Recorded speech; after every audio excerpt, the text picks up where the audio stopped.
प्रशांत किशोर भारतीय राजनीति के एक प्रमुख रणनीतिकार, जिनकी राजनीतिक यात्रा समय समय पर विवादों से घिरी रही है। हाल ही में एक महत्वपूर्ण घटनाक्रम से खबरों में आए। जेल से रिहा होने के बाद उन्होंने जो बयान दिया वह उनके संघर्ष और दृढ़ संकल्प को दर्शाता है। मेरा अनशन जारी था, जारी है और आगे जारी रहेगा।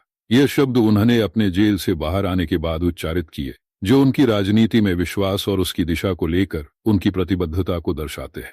प्रशांत किशोर का अनशन एक बड़ी राजनीतिक और सामाजिक स्थिति का हिस्सा था। वह जनहित में कई मुद्दों को लेकर संघर्ष कर रहे थे, जिसमें चुनावी सुधार, भ्रष्टाचार के खिलाफ कार्रवाई और समाज में व्याप्त असमानताओं को समाप्त करने जैसे मुद्दे शामिल थे। उनका मानना था कि अगर भारत को एक सशक्त और प्रगतिशील राष्ट्र बनाना है तो राजनीतिक व्यवस्था में जड़ से बदलाव की आवश्यकता है। यह बदलाव केवल चुनावी प्रक्रिया तक सीमित नहीं था, बल्कि समाज के सभी पहलुओं में सुधार की आवश्यकता थी, जिससे जनता को असल में सत्ता का एहसास हो सके। प्रशांत किशोर का यह बयान इस बात को स्पष्ट करता है कि वह राजनीति को केवल सत्ता प्राप्ति का एक साधन नहीं मानते। उनका दृष्टिकोण कहीं अधिक गहरे और व्यापक है। उनका यह भी कहना था कि इस देश में जनता की आवाज दबाई जाती है, लेकिन अब वह समय आ गया है जब हमें इस दबाव को तोड़कर एक नई राजनीति की शुरुआत करनी होगी। उनका यह दृष्टिकोण भारतीय लोकतंत्र की पुनर्निर्माण की दिशा में एक क्रांतिकारी कदम माना जा सकता है।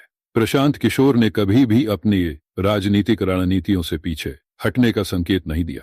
उन्होंने कई राज्य चुनावों में अहम भूमिका निभाई है, जैसे कि पश्चिम बंगाल, उत्तर प्रदेश और बिहार, जहां उन्होंने अपनी चुनावी रणनीतियों से कई राजनीतिक दलों को सफलताएं दिलाई।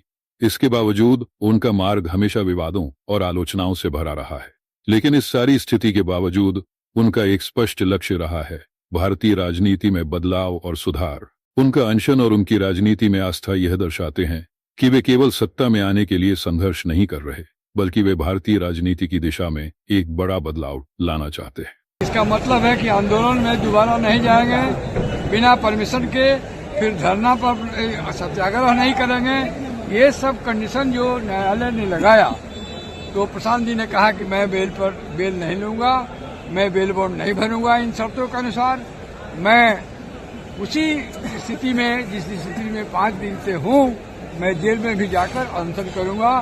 मुझे यह बेल नहीं चाहिए जिस पर इस तरह का कंडीशन लगाया है, और हमको हमारे आंदोलन को, छात्रों के आंदोलन को रोकने का एक प्रयास है जो कंडीशन बेल में लगाया गया है।